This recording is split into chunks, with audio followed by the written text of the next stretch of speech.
Rebels and rule breakers. Welcome to another live. Let me fade our music out in a really professional DJ kind of way. Welcome to, what are we on, Monday night? We have 3 of you live already, which is fantastic. It is Monday night, isn't it? I'm struggling to remember what blooming day of the week it is at the moment. But what a cracking start to the week, because we have our guest, our rebel role model of the week, of the moment, Mr. Pete Donnelly. Hello and welcome. Hey, thanks for having me along. It's great to be here. You're very welcome. Tracy's online. Hey, Trace. So Tracy's one of our squad members. We've also got a Facebook user saying hi. Hello, Facebook user. Hi, Facebook user. Hey, Tracy. You may need to, if your name's not coming up for us, you may need to just give permission to StreamYard so that we can see your lovely profile photo and your name. But if not, just put in who, at the end of each comment, put in who you are. That would be good. Oh, hiya, Nad. Over your I'm sure you had permissions set, didn't you, on yours? Anyway, so Rebels and Rule Breakers, we are here on a Monday night, and we are about to interview our Pete here, which I've been very, very excited about. Now, I recently accosted Pete, so to speak, at an event in Warrington, in my hometown, which was TEDx Warrington, the first TEDx Warrington that has ever existed. And Pete did an absolutely amazing job of opening that event as the first speaker. And one of the key reasons that I accosted him and at the time I was feeling quite emotional, because of just it was the interval, and we just had a very emotional talk from one of the other speakers. But I knew I wanted to grab that opportunity while Pete was around. One of the reasons that I was so keen on that is that the talk that Pete did really struck me as so a topic really, first of all, that we haven't covered in the Rebels world, but also the way Pete talks about what he does for people and how he's navigated the world feels to me like there is a real essence of kind of breaking the normal rules and restrictions and getting out of the boxes and all of those things that we can accidentally have imposed on us or agree to sometimes. So I'm going to give a very brief introduction, and then I'm going to let Pete fill in the gaps, because he'll do a much better job than I can. So Pete is from the Wheelchair Skills College, and there is a URL there for you to all check out, because there's some really good stuff on there as regards what Pete does and why. Okay, so you have been a wheelchair user for 15 years, is that right, Pete? 16 now. Yeah, 16 now, flipping heck. And your mission really is helping other people to kind of live their life using a wheelchair in a much better way, and kind of navigate the world with whatever circumstances they've got. Now, I know we're going to get into all sorts of good stuff about this, and I'd love to have comments from people that are watching and questions from people that are watching as well, and we'll see where we get to with it. But tell us a little bit about you. Tell us a bit about your story. It is, obviously on the website for people, but people are unlikely to know you, I guess, at this point. So tell us some stuff about what got you where you are today. Okay, so I guess the shorter version is meeting you at the TEDx event, isn't it? Yeah.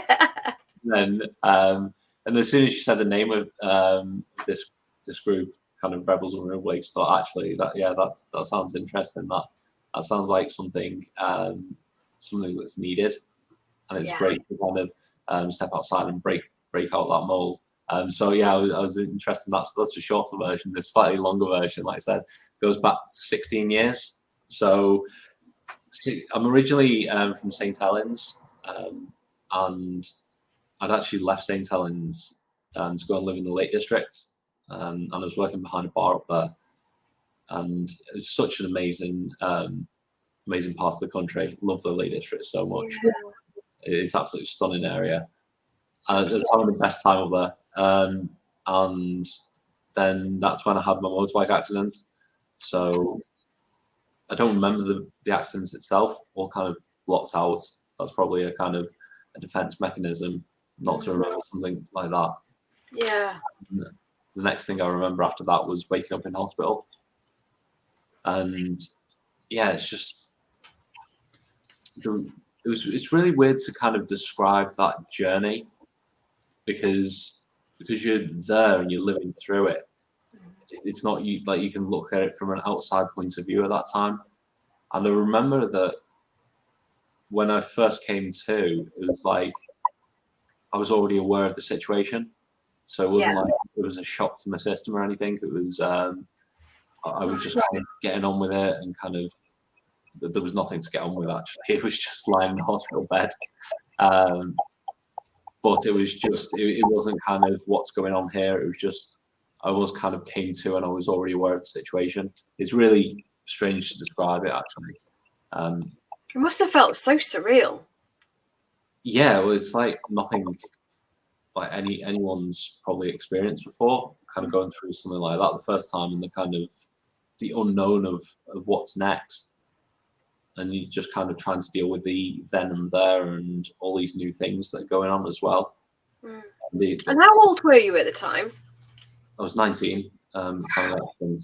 So yeah, just kind of I'd taken a gap year from my degree, but I'd actually just dropped out. Didn't really like what I was doing, so I was like, actually, no, I'm gonna go and do something more fun. Gonna go off to the Lake District for a bit.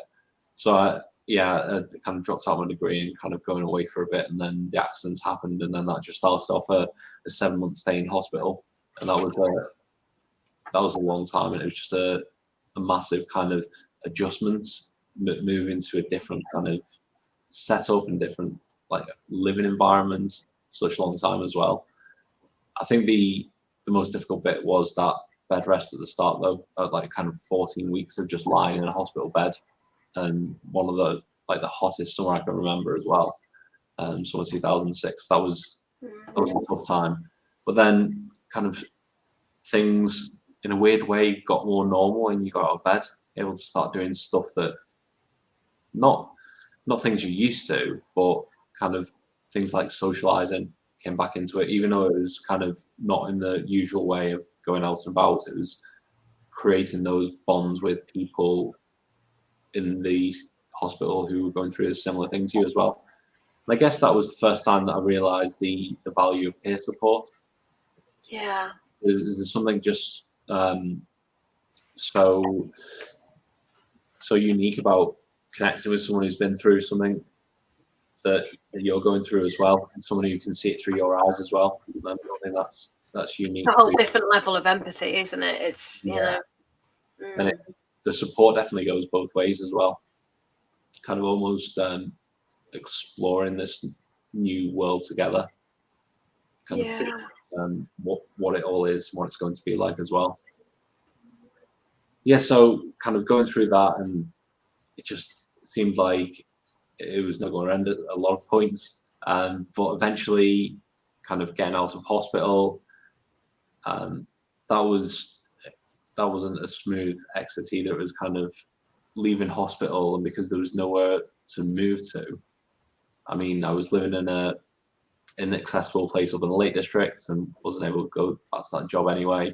And kind of my parents' house wasn't wheelchair accessible, so I actually moved into a nursing home for I mean it wasn't a long time, maybe another 6 weeks or so. So that was another thing that it was like going somewhere like that.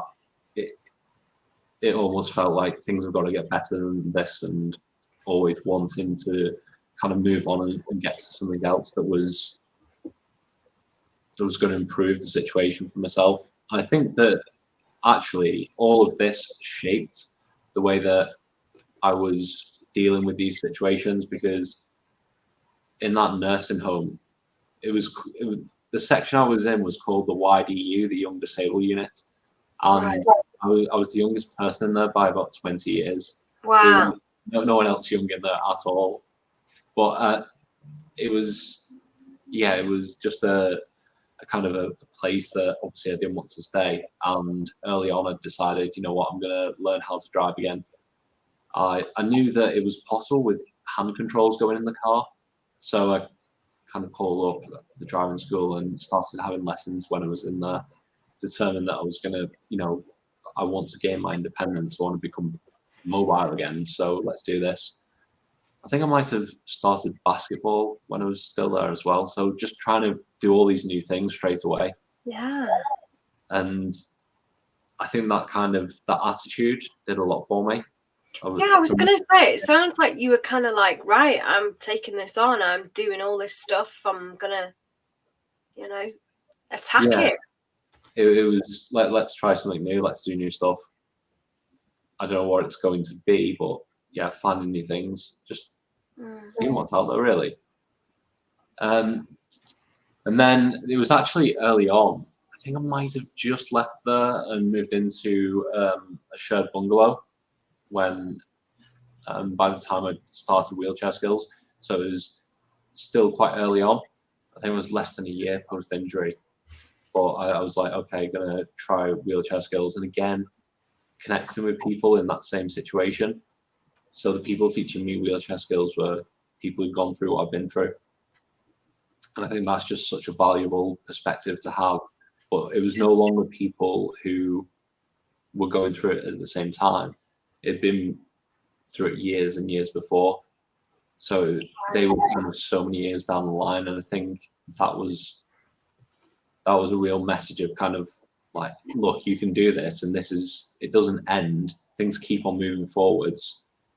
And this is what it's going to look like X number of years down the line. So all these things that I hadn't experienced yet, but I was learning from people, and it was those informal chats as well that were really useful. So it wasn't just about wheelchair skills. It was about what you can learn over a coffee, or when you push into the sports hall, or all these different activities that we were doing.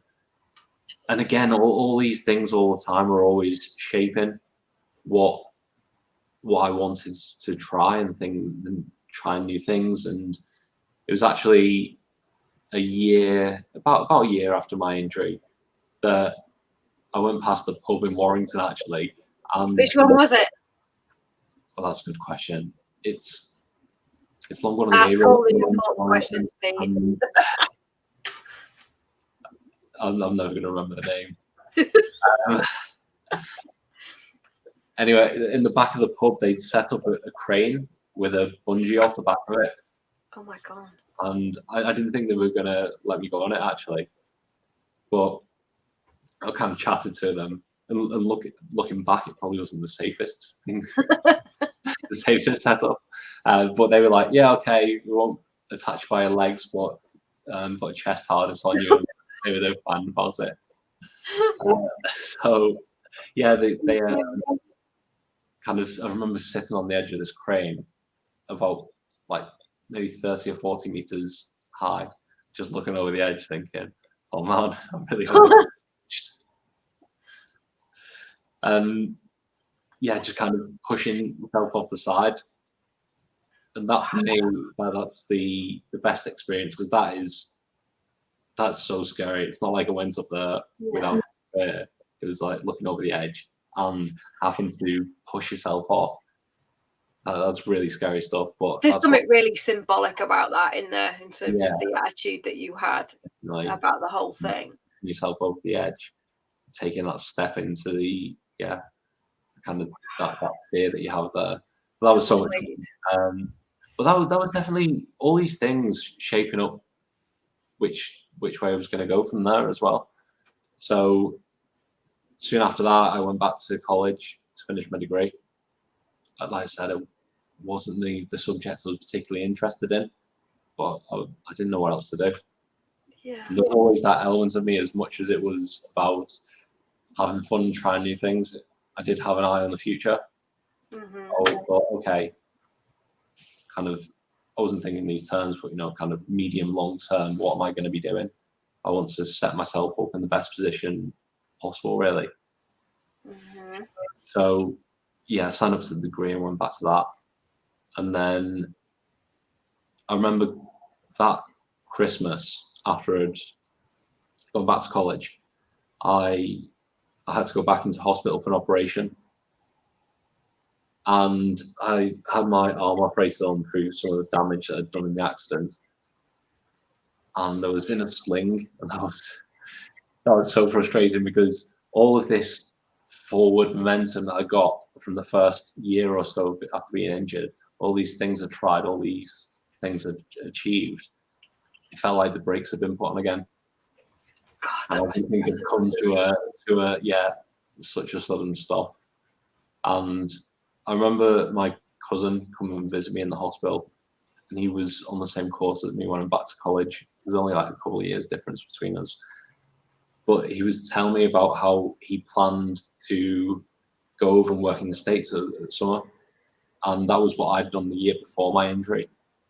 So he'd kind of heard about what I'd done. He thought he'd try it. I was like, I remember sitting there in the hospital with my arm in a sling thinking, oh yeah, quite fancy for somewhere in the States.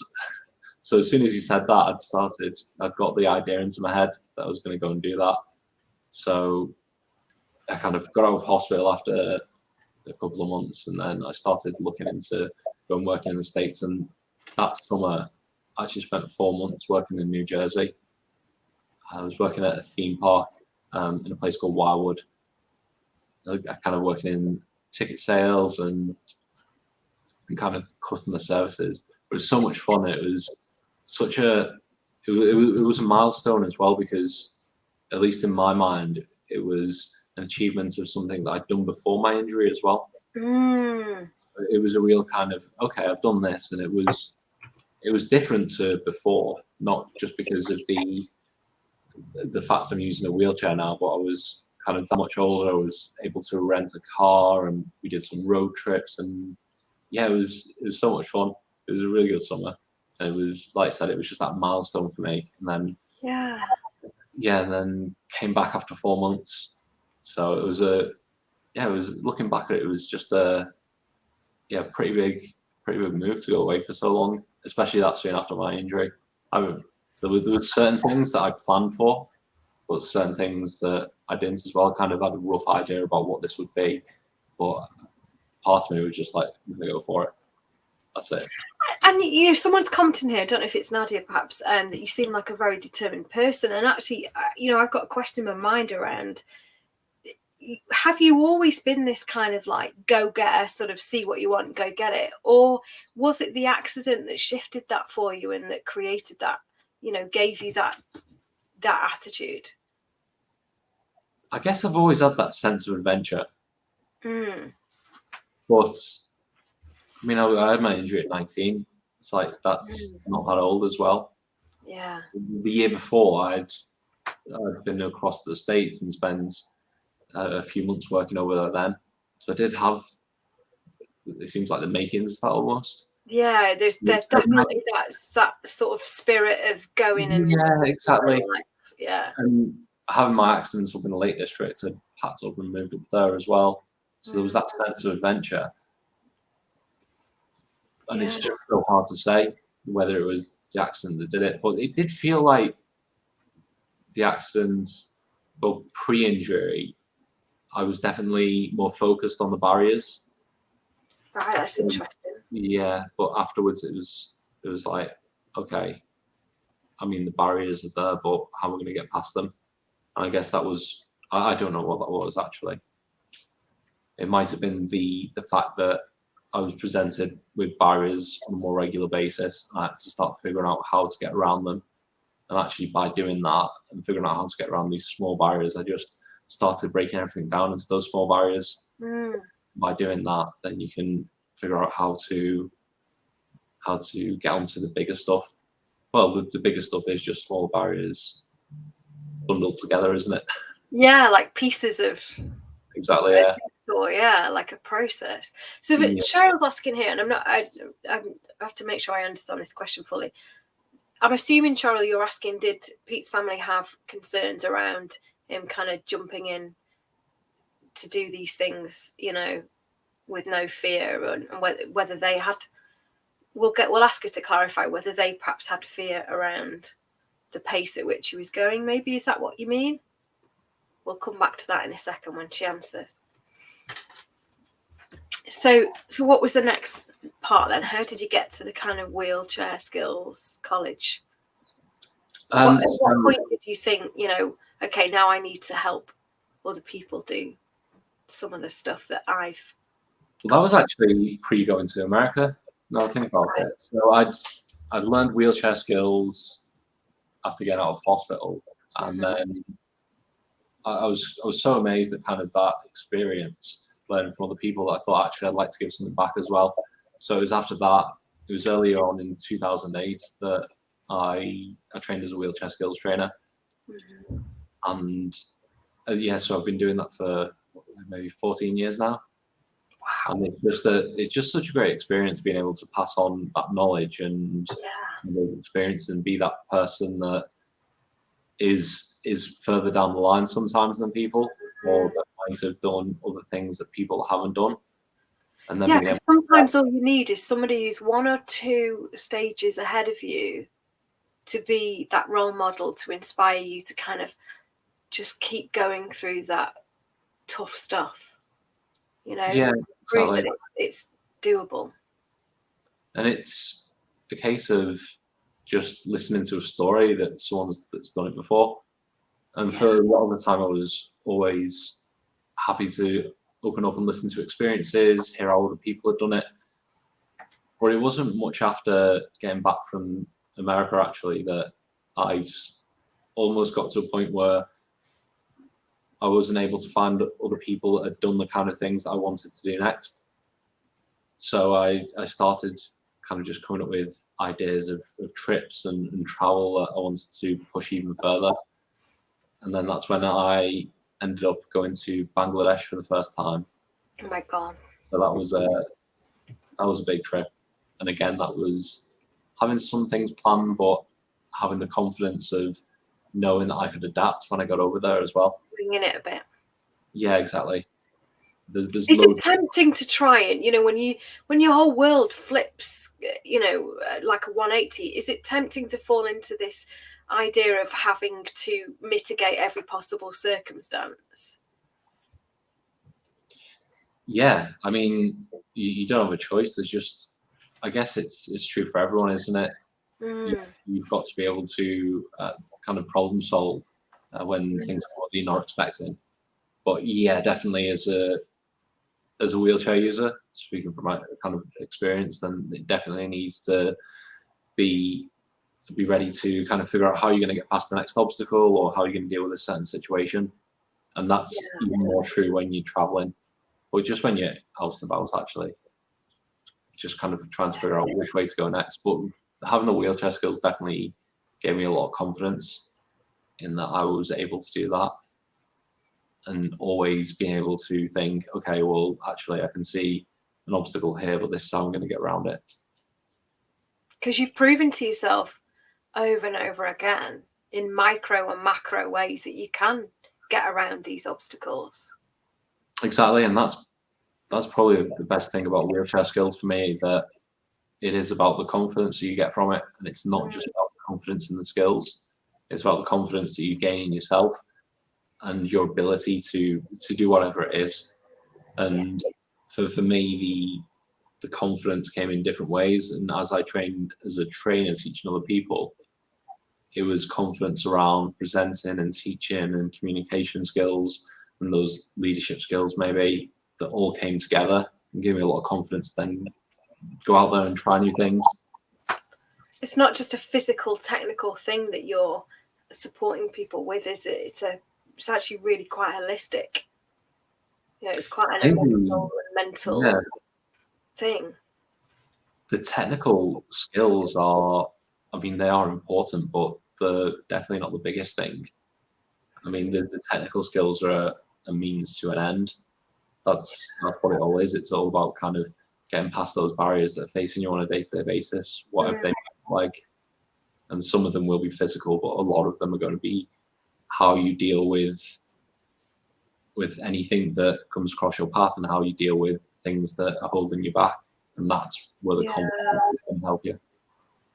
Well, let's actually, so we're getting some good questions coming in already. Let's get to sort of do some of the basics then we'll kind of go into those, because I feel a wonderful rabbit hole coming on here. So let's talk about the whole social model of disability and all of those things, because I think there's a lot of people who perhaps haven't been as exposed to these kinds of conversations that don't perhaps understand some of those subtleties. So give us a bit of a wisdom share and a bit of a knowledge share on that kind of stuff, and barriers and all those things. Okay, so let's kind of look at the way that disability has evolved through the ages, and obviously we've not always had the same language that we've got now, and people have obviously not always been treated the way they are now. And historically, there was kind of, when we're looking at the turn of the 20th century and before that, there was the charitable model of disability, where there was the idea that people should be pitied and people need help, and then they would give them money. It's like why a lot of people with disabilities then would be begging on the street, asking for help. Then we go from there, we go to the medical model of disability, where the person is the problem. So I'm the problem because I can't walk, and then therefore you need to change me to be able to enable me to do all these things and get around. So that fundamentally puts the person as the problem.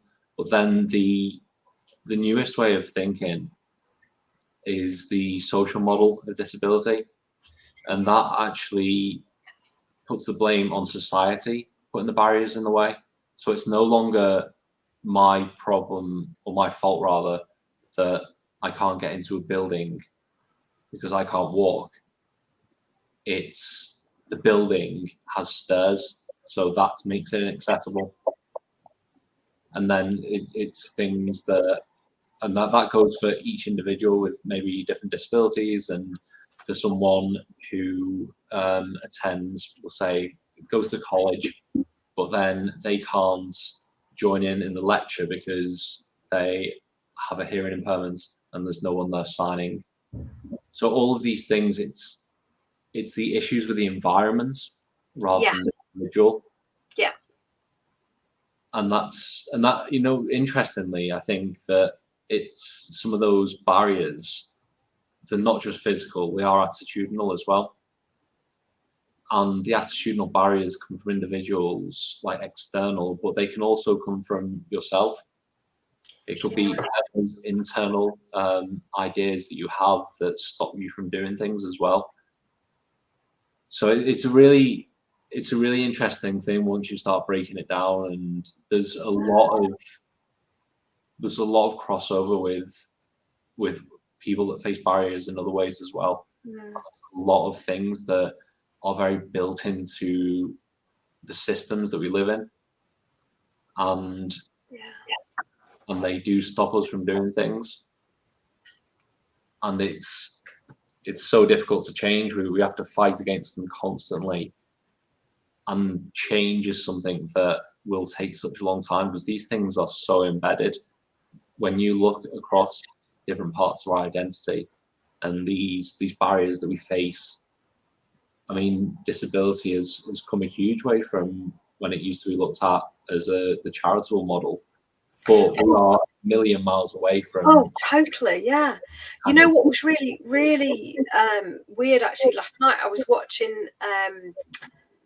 There's been a program on in the last week about Top of the Pops and some of the scandals that happened, which turned out to be not massively scandalous, to be honest, apart from one that really stuck with me. One story they told about a musician called Robert Wyatt, who did a cover of I'm a Believer in 1974, and was invited onto the show to do his cover.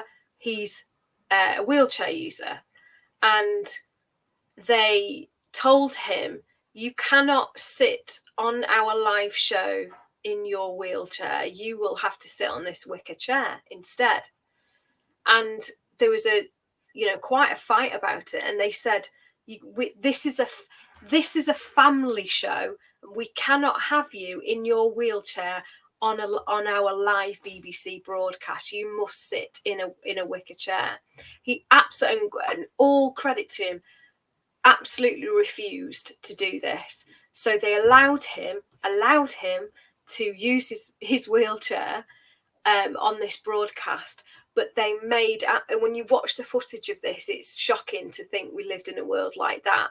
That all the footage was from waist up, and they did everything they possibly could to hide his wheelchair in the shot.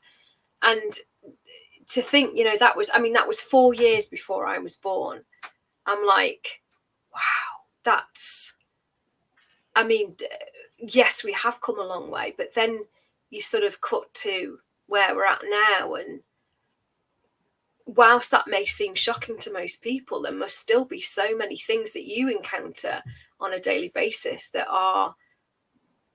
people just aren't seeing. That I now go to a lot of, even just things like, restaurants and cafes and things like that, and I think, well, the toilets are upstairs or downstairs, and there's no way of a wheelchair user getting into, and sometimes getting through doors, and there must be so much that I take for granted that you totally don't, things you see that I just don't see.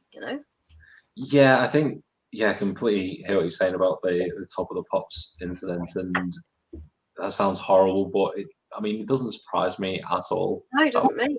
So such long, which is sort of more shocking in itself. We've not moved on in a lot of ways. You still get so much ableism in day-to-day life, and it's kind of, people will broadly say, I guess, they support equal opportunities, but how that converts into people making actual changes, I think maybe isn't as direct, or people maybe aren't as willing to do those things. And those things that you mentioned, the kind of the inaccessibility of buildings and how that affects people, that's one of them. But you look at the media and some publications that are still using such outdated language and ableist language as well. And these things kind of continue to happen, and it's just this constant thing that we have to face. But when people are so, well, when the ableism is so ingrained in the culture, it's like, how are you going to educate people to anything else when it's how they've been brought up, what they go through on a day-to-day basis? It's a difficult thing to make that systemic change, isn't it? And it's not going to happen overnight, and it's not going to happen with one person. It needs to be a massive effort by a huge number of people over a long period of time. Yeah, and the bravery to challenge each other, with these sorts of conversations. And so when you talk about things in the media, in terms of ableist language and all of those things, what's one of the biggest things that you would, but perhaps either one of the biggest things that gets your goat, or one of the biggest things that maybe we could learn, like what's one of the biggest tips maybe? Or the one that really grinds my gears is the wheelchair bound. It's just such outdated language. Bound. That's a whole vibe in itself, isn't it? That's just not helpful. And I did really struggle with the idea of getting that into my TED talk as well. Actually, I was thinking, I really want to put it in there to talk about kind of ableist language, but then I felt it was going to turn into a different vibe in the talk, and it was going to become angry, and that's not helpful at all. That's another thing about all of this, is that you got to keep the communication into something that's going to be effective communication. So that's when I decided to get out of my wheelchair on stage, and kind of do that section that was lying on the floor. Then you've kind of it's a subtle hint at, don't use this language. That was really powerful, and I think it must have been, you must have kind of gone through all sorts of different concepts of what how you could position the talk and what vibe you wanted. I think you did an absolutely cracking job actually of making it a very hopeful, educational, really kind of thought-provoking thing, rather than a bashing of people getting it wrong. And I think you did it with humor as well. The opening piece about the lady that came up to you and whispered to you, "You're so inspiring," was like, it broke some ice for people and set the tone so beautifully. It really, for me certainly, it really engaged me into that immediately. Because there must be people must do that all that time, or want to, all the time, and kind of, there's a clumsiness about things sometimes, isn't there, that probably causes the fear maybe of being clumsy or saying the wrong thing. Maybe is a barrier in itself for people in having these conversations, isn't it? Yeah, definitely. And I think that's what it's about as well, is there is kind of respectful communication, and there's that educational piece as well, but then there needs to be that openness. And it's difficult as well, because we're talking about disability as this one thing that spans across this huge group of people, but it's not, because it affects people in different ways, and then it affects people who are people and different personalities. So there's not a fixed kind of method, for want of a better word, that you can use across every single person, because everyone's a person as well. So it does make things difficult in that respect, in terms of how we start changing that conversation. But like I said, it has to be subtly done. I adapt one way of doing it, and I would never say that that's the only way to do it, because people go through different things as well, and people have every reason to get angrier at people when they do something that kind of offends them, or kind of breaches on the rights or personal space. Then I think that's up to an individual how they react. And one of the things we spoke about when we chatted the other week was this concept of identity, and just because you're a wheelchair user or you have a disability of some kind, doesn't mean that you're all in the same category, and that you all have the same experience. Everybody has a different identity and a different map of the world and a different experience. Nadia, who is very much online with us today, identifies as non-binary, for example, and they are very keen, to help people understand the pronouns thing and all of that stuff, but also is very aware that for some people, that's a very different experience for them. They some people get really worked up about pronouns and understandably feel that they shouldn't have to educate other people about their gender stuff, and or they've had individual experiences that have given them a certain outlook of that, and that's then I'm a single white woman. I'm not, that doesn't mean I'm the same as every other single white woman on the planet. I have my views of things, I've had my experiences of things, and what I want from the world is different from what anybody else wants from the world. So it's that. It's so it's important for us to have these conversations, isn't it? But it's also important that we don't lump people together and just expect there to be a one size fits all. This is how we should do everything. Completely. We're dealing with some incredibly complex kind of not problems, that's the wrong word, complex structures. Because I think that's what it comes down to, these kind of social structures that we're all inside. And I was watching a documentary a couple of days ago, What is a Woman? And it's quite a new one. I don't know if you've seen it. It's difficult to watch. Sorry? What's it on? I can't remember the platform I saw it on. I started seeing clips of it online, and streamed it. It sounds familiar. Yeah, it's quite a new one, and I knew before I watched it that it was going to be a difficult watch because of the documentary maker who made it, and there's kind of his background, which it did, even from the previews, it looked like it was going to be transphobic views in there, so it wasn't an easy thing to watch, and it wasn't great for a number of reasons.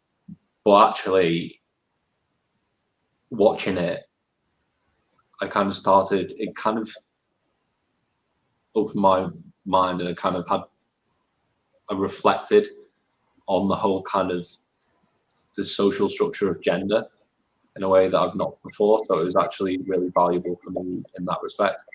And I think that it was just really interesting because he kept on going to people and asking, what is a woman? The name of and no one could answer in a simple way. But then it got me thinking that, well, there's not a simple answer, but you could say that about what is a man or what is gender. And it's a social construct, isn't it? Totally. It's closely related, historically speaking, to sex, as in male and female, man and woman. But obviously, then there's just associations that have been made over time that is never really broken out, and now it's more widely accepted as kind of a spectrum. But it's still kind of ingrained in the culture, and it's one of these other social structures that we deal with. And I think that it feels like this is me talking from a cis male kind of point of privilege, where it feels like things are progressing. I'm not saying that we're close to it even, but hopefully there are more conversations at the moment. And I think, it's anything that moves forward, I think there is a generational phasing almost. I mean, I last weekend had a conversation with somebody whose partner finds it very difficult, gets very angry about the fact that children in primary schools are being taught about gender, or lack of gender constructs, I guess, in a way. And I was sort of kind of asking questions around what it was that they were so frightened of, and what is it that makes you nervous about it. Well, they're too young to learn this stuff, or what if they think they go through a phase and all that kind of stuff. And I said, well, you do understand, don't you, that gender is a construct that we've made up. Yes, we have different genitals, yes, we have different physical makeup often, but ultimately the idea of what a man should be, what a woman should be, we've made that up. And these things do move forward. If we look at sort of how we've sort of moved through kind of racist behavior, yes, we're nowhere near where we should be, but in not so long ago there was kind of blanket segregation, and I think each generation demands more of the previous generations. And I wonder whether that's reflected with disability as well. You took us through that model of how we used to deal with those things, and then it became a medical model, and now we're talking much more about that social model. But I think it is really important to not look at these things and go, oh, look, it's great because we're so much further on, and then stop there. We need to keep challenging ourselves to say, well, what else do we need to do? What other conversations do we need to have? What else can we learn from each other about how we operate as a wider community without these barriers having to be unnecessarily in place? Completely. And we need to come together as a community. As I said, it's incredibly difficult because identity is such a complex thing. But there are underlying things that bring us together. Mm-hmm. And not simple by any stretch of the imagination. These are incredibly complex things that we're dealing with, and I know that other parts of different identities go through similar struggles as well. And I think there were some questions sent through around invisible disabilities versus visible disabilities, and then there's different abilities within anyone who's got a disability. I think that's a really interesting thing as well, just the use of language, because that goes back to what I mentioned before around the medical model versus the social model of disability. And in the UK, we use the term disabled people because that is reflective of the social model of disability, because you are disabled by your environment. Yeah.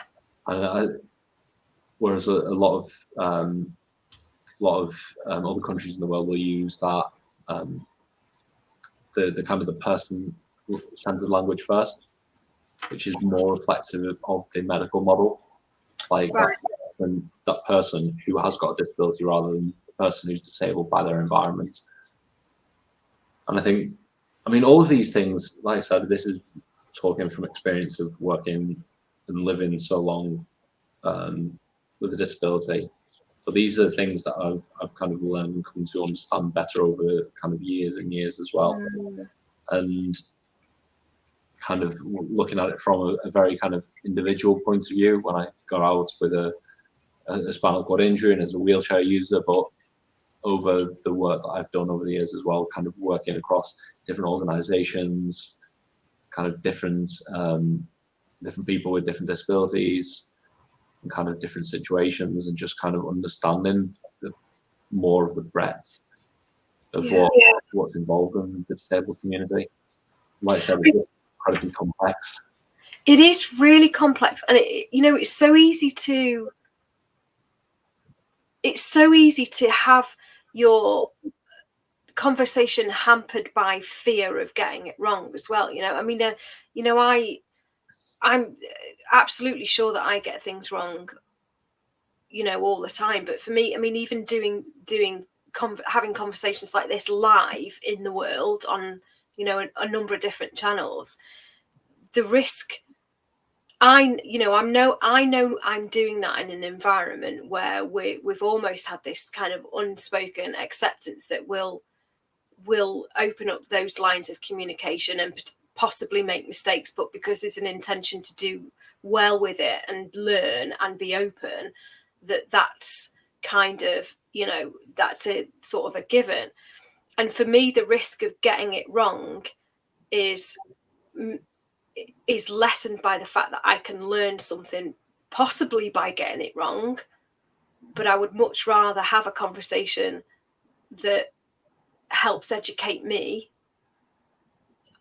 and be told, well, actually, maybe you could slightly change your language, or maybe we don't want to use that word, or And it's important to go into it with that mindset, isn't it?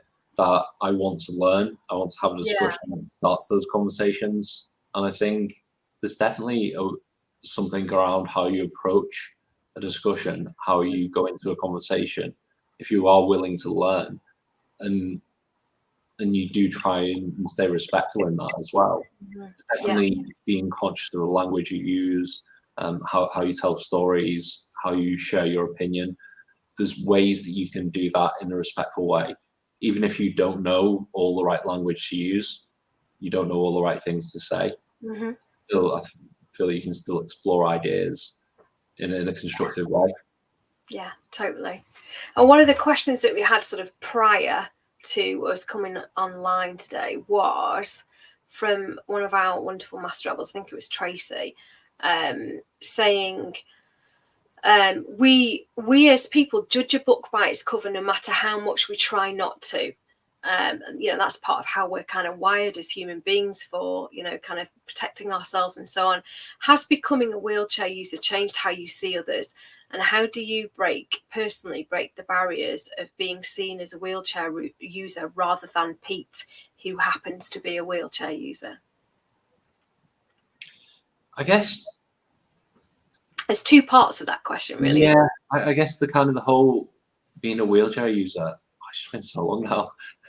It's really interesting because it's just not really. I mean, even when you see someone meeting the first time, you see they're in a wheelchair.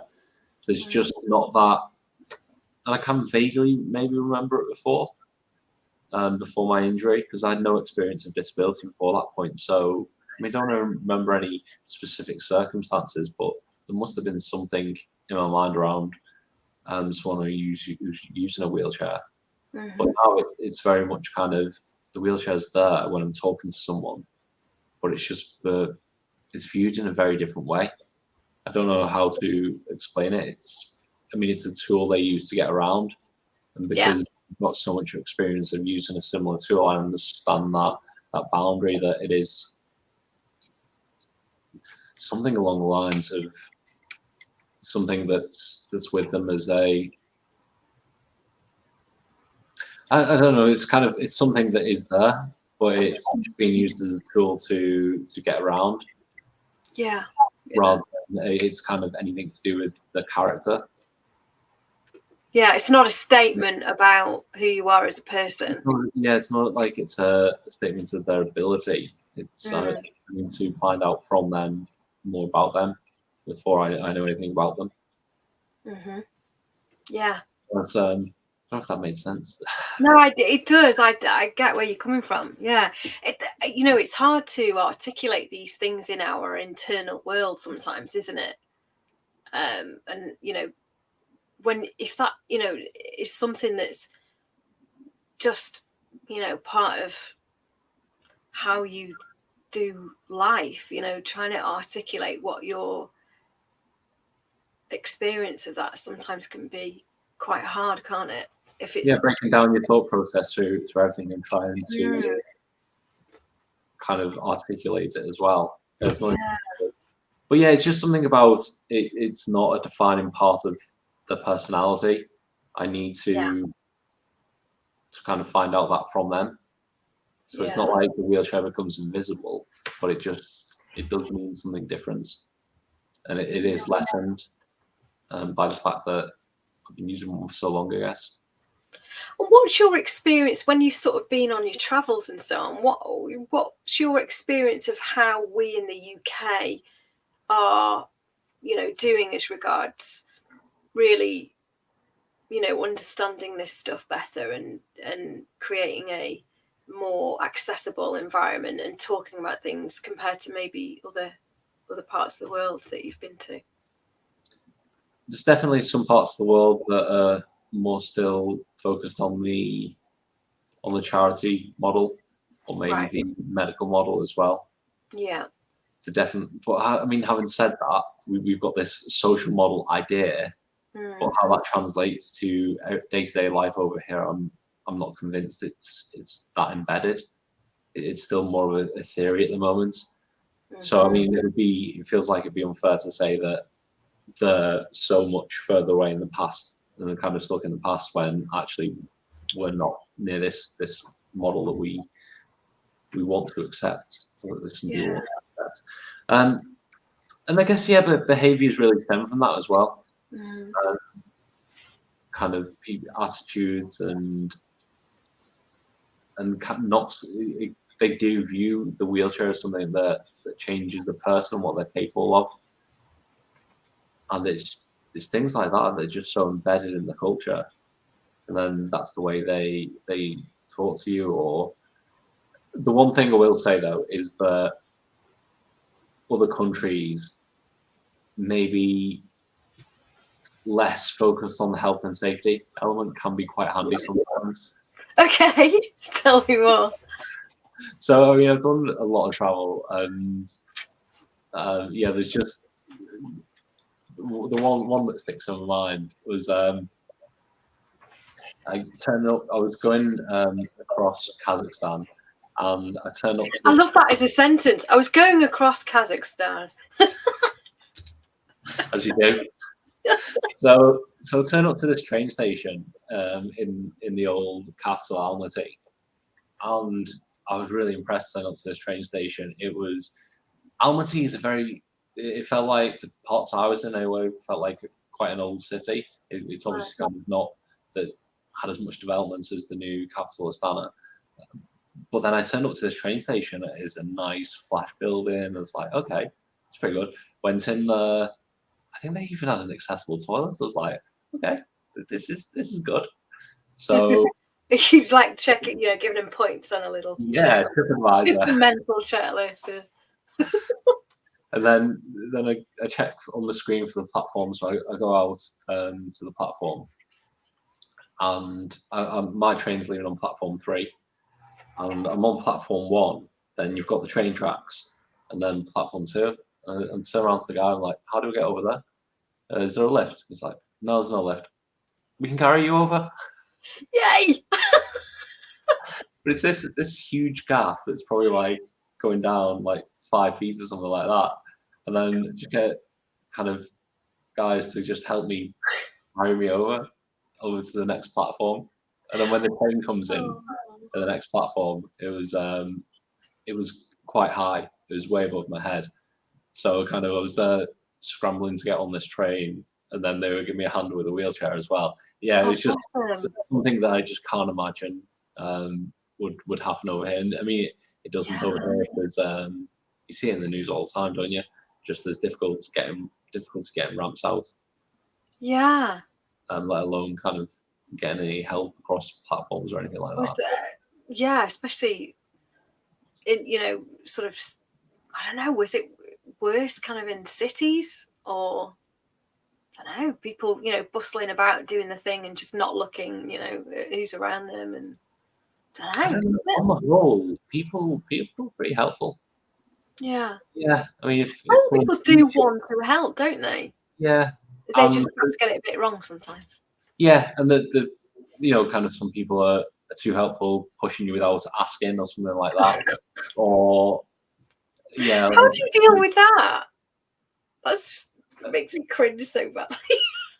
It depends actually, because when it happened, maybe I don't have handles on the back of my chest, so it's a bit more difficult to push me.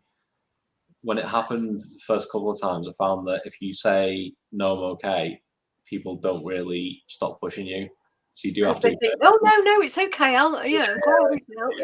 So you do have to snap at them, otherwise they just don't get it. And then you snap at them saying, "Look, just stop it now." Yeah, please stop now. Oh. But it's how you get people to stop. But I mean, I don't. There's no kind of situations where that springs to mind happening a lot when I was away. On the whole, people really helpful. That train journey actually. So it wasn't an accessible train, but people, when we stopped along the journey, people were always really helpful, saying, "Oh, do you want me to pick you anything up from the carts and the food stalls off the train?" Which was really lucky actually, because that train journey was 71 hours, so I would have been in trouble. Wow, you'd have been a little bit peckish, I think. Crossing the whole width of Kazakhstan, so that was wow. That sounds like an epic journey, actually. That was, yeah. Woo. Quite happy to have a sleeper carriage on that train. Oh god, yeah, absolutely. Yeah. Nice lie down. So tell me a little bit more about the work you do with people now then. How do you, what's the process? How do they kind of come to you? How do you work with them? All those things. So it's very much early days what I'm doing at the moment.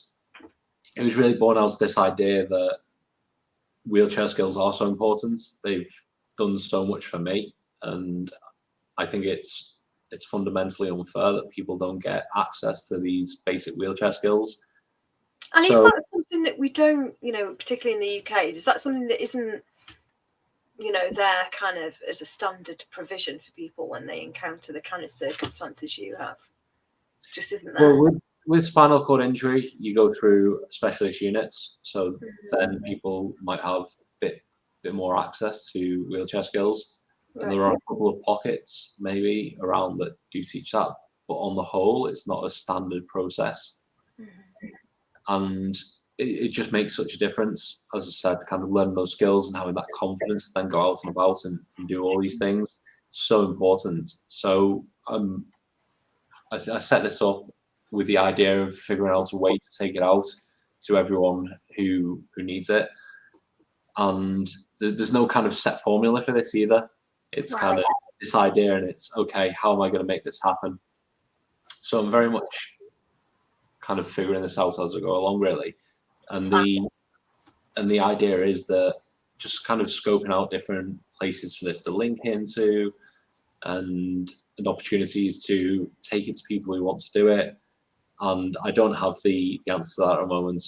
I'm just out there having a lot of kind of conversations with different health professionals and schools and colleges and wheelchair services and all these different charities, because something like this isn't going to happen overnight. And I accept that. And this is why I'm doing all these things like the TED Talk to try and raise awareness of it. And everyone on the call today might not be a wheelchair user, but maybe they know someone who is, or maybe they can pass on the story and say, actually, yeah, wheelchair skills, and then there's one more person that finds out about it. And as we talk about it more, then more people are going to get a better understanding of what it is and the benefits that come with it.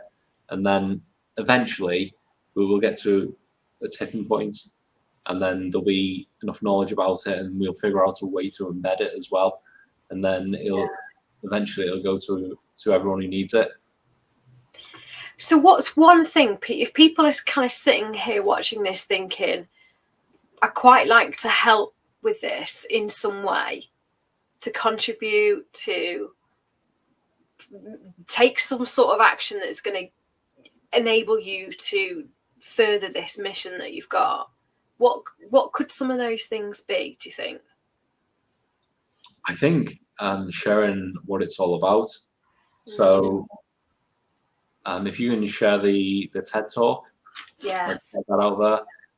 Follow all the channels on social media. There's stuff that goes up there all the time.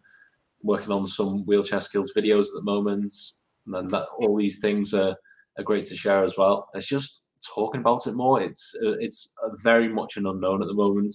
Yeah. And it's still very much an early stage idea. But the more people find out about it, the more people are going to understand the benefits it can bring to them. Totally. And then from there, we can start having more conversations about how to get people the wheelchair skills who need it. Yeah.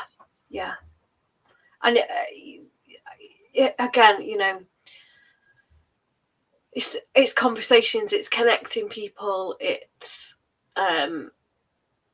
sharing, it's just facing into this stuff and being open to learning and all of that, isn't it? And I massively recommend anyone who's watching this now, you need to watch Pete's TEDx talk. It was just absolutely brilliant, and the perfect opener, actually. It was just so well done. I really do think you set the tone for it brilliantly, for the talk and for the event itself. And it's just really made me think. Ever since I watched that, it's made me think a lot deeper about how, the world we live in, barriers that are unnecessary, and really the boxes that we unnecessarily put people in when it comes to disability, and that it must be quite easy to put yourself in as well when you're in that situation. Completely. And I think it's just our perception of the world, and we can only perceive the world on what we see. And I meant to mention before, when you said about my talk and kind of all the different things I did, when I was planning this talk, from version 1 to version, I think it ended up at version 11, it changed so much along the way. And one of the things that changed it was when I was looking at other TED Talks of people, of wheelchair users doing TED Talks. And when I was watching all those talks, I felt that no one really managed to capture how dynamic life as a wheelchair user is.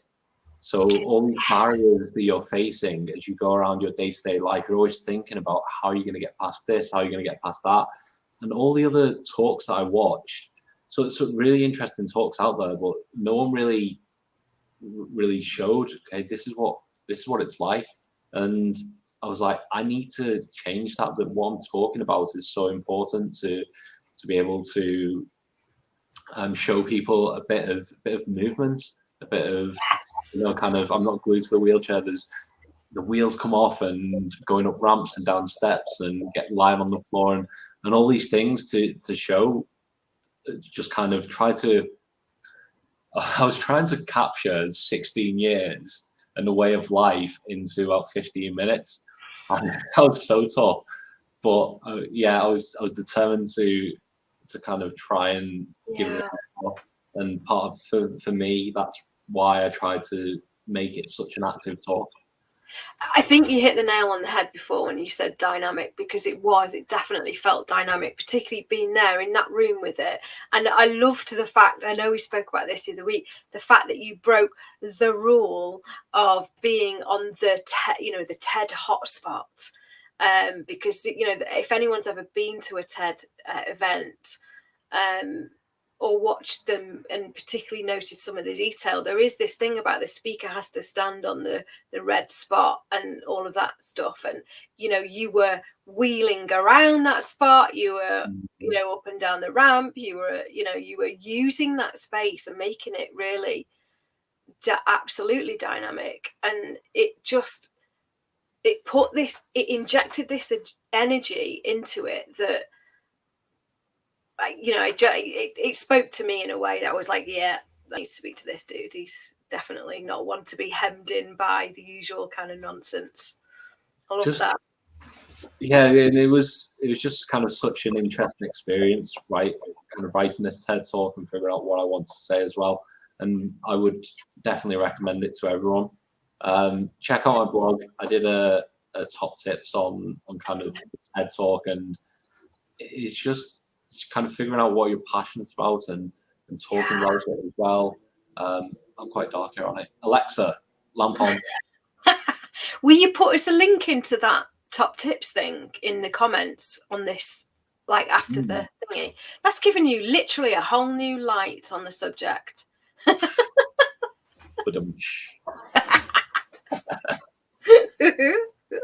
So one of the comments, Nadia, and we'll sort of wrap things up in a minute. One of the comments Nadia's just put in, I thought was really cool, actually, of saying that they've learned a lot tonight, even though I too have disabilities. And it, you know, again, links into one of the things we were saying about, you know, let's not just put people in a category of any kind, you know, saying, oh, I have this experience of disability. What's yours? Help me understand yours. Or, you know, well, I spoke to a person the other day who said that they experienced that. You know, I'm interested to see what your perspective is. You know, that sort of attitude generally is, I think, really important. You know, I'm all for that kind of, you know, not and we all do it accidentally, don't we?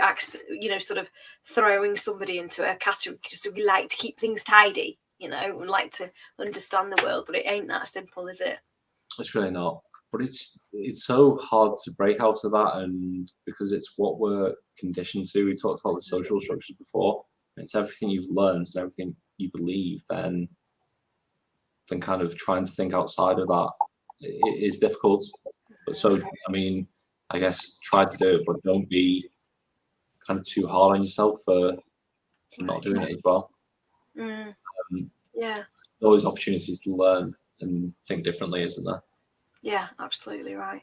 Yeah, you know, just going through life with that attitude is one way to, because sometimes we don't realise, do we, when we're not, you know, we need our awareness raising. Mm-hmm. Yeah, I can see that. Yeah, good. Well, I've absolutely loved this. And I know from the comments that other people have loved it as well. If you are watching this in the future, Rebels, then please put some comments in and tell us you're watching on replay. And please go and watch Pete's TEDx talk, because honestly, it was absolutely brilliant. Check out his website, which is wheelchairskills.org.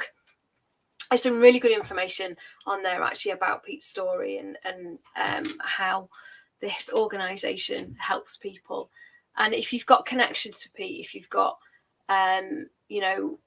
things that you feel you could do to potentially contribute and share this and have conversations about it, please do that. That would be massively something that we'd appreciate here.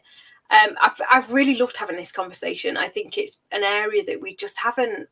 It hasn't even occurred to me until I met you that this is a conversation that we absolutely should be having in Rebel World. It's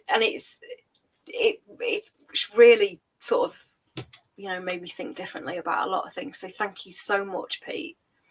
Thanks for inviting me along. It's been absolutely brilliant. So folks, I'm going to leave you to your evening. Pete's hanging around in the Rebels and Rule Breakers group as well. So he is a fully fledged rebel now, whether he likes it or not. And I'm sure you'd be open to conversations with people and all those things. What's the best way for people to get in touch with you, by the way? Well, I think the Rebels and Rule Breakers group would be a good place. I'll be popping all the links into all the different things that mentioned sites in there. So we can, that'd be great. Get them in there. Absolutely. All the conversations together. Talk about this one. Good idea. Love it. Well, folks, thank you for tuning in, and thank you to those of you in the future who are tuning in. And I will bring us to a close for the night. I'm going to do the usual thing where I put a little bit of music on, just because I pay for StreamYard. I'm going to flipping well use all the functions. Let's give everybody away.